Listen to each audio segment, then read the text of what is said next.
All right. Hello, clients of Maverick Media Lab. We're on here with one of our really great clients here who's seeing really great results. And he's going to be sharing a couple of things that he's been utilizing to see really good results in a short amount of time. Things on the show up rate, what to say during the meeting, and what to do to follow up with the realtors. We're going to start off with the show up rate. So what to do before the meeting to ensure that you have a really good show rate with the realtors that show up, because what we do before that meeting is important, and to make sure that we get as many of these realtors on and actually show up from those that we've prospected for you. So Jamie, I know you have like a really good and dialed in process for that. So can you share with our clients a little bit more on like what you're doing before that meeting to ensure that you get like the highest percentage of realtors to show up? Yeah, 100%. So, I mean, if anybody watching this or listening, if you have access to like MMI, any type of like engine where you can look up real estate agents' production and their performance, you want to obviously look at the back of the baseball card and figure out, who you going into a conversation with. How long have they been in the business? What kind of volume do they do? Do they tend to be on the listing side or the buying side?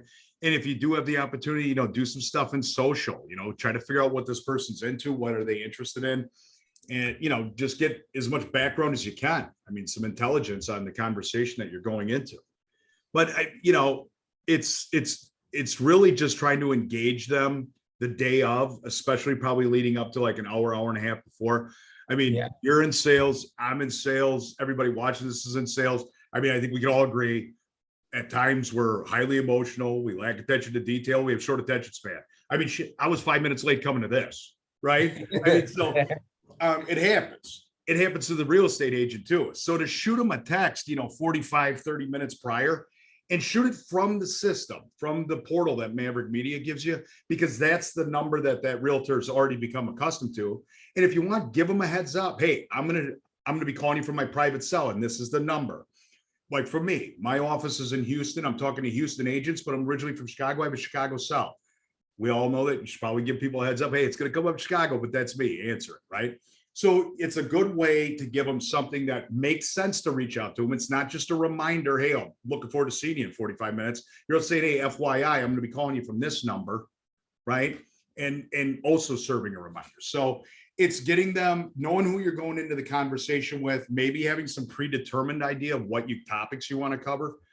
You probably have some product or something interesting about your company that you want to share, but you also want to have something that's going to be able to bridge the gap and actually be social and something to talk about, be affable. So do your homework up front on who you're dealing with and start to engage them the night prior, the morning of, hour prior, whatever you feel is comfortable. But you gotta be in their face and let them know that the conversation's coming. Yeah, that's interesting that you kind of go in there and do like a very like almost like spy like, where you go in there like their socials and like MMI and like find out as much as you can about the realtor before, so you're like fully prepared. And then the other one is like trying to get them to engage. We've seen that too as well, like for our clients, but then also for our stuff as well. When we reach out to loan officers and mortgage Yeah. brokers, we got to get them, if they can engage, they're going to show up more than likely. If they don't engage, that's usually like a kind of red flag that they might not show up, because if they engage, they've confirmed they're going to show Yeah. up to that call. 100%. And then even if they don't answer, go through the drill. Even if they've confirmed 45 minutes earlier, but then you call them and they didn't answer, I commonly don't leave a voicemail because nobody likes getting them anyway, but I'll shoot a text, hey, just tried you, right? And then, go from there. And they'll call back.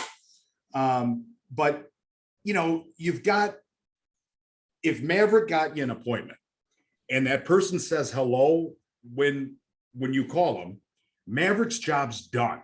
Like they're an appointment setter. They procure these people, get them to the appointment, have tech to try to keep them engaged and make sure they show up. So you've got maybe 15 minutes, 10, to be impressive, professional, and somehow engage this person. So to go into the conversation cold to a stranger, knowing nothing about them, and not procure or gather any intelligence prior to the call, you're setting yourself up to fail. It's a really good point. Would you mind sharing, just to kind of end off this section here, would you mind sharing like the example of the text that you send, typically like what it sounds like, The one that you sent an hour before to the realtor, what does that sound like? It'll just be like, hey, Gilberto, this is Jamie Millheiser. I'm looking forward to talking to you at 1 o'clock. Just a heads up, I'm going to call you from my cell phone. Blah, blah, blah, blah, blah, blah. It shows up Chicago, but I guarantee I'm in Houston. Talk to you soon. That's it. I like those. So just to recap for all of you guys, number one is go in there and do your intel before. You can use MMI, you can use Zillow, you can use like Facebook as well, their Facebook page, Facebook profile, and just do some intel so you can have something to really connect with them and build that rapport, but then also have some topics ready. And then number two is engage them through the system, the CRM Go High Level, so that you can text them before and we can have the highest amount of show rate. Typically, I agree with Jamie, like an hour before is a good time frame so that it's not too close to the date, but it's not too early in the morning. It's a perfect time. 1 hour is really good. So this concludes the part about what to do before the meeting. The next video is going to be on what to do and what to say during the meeting.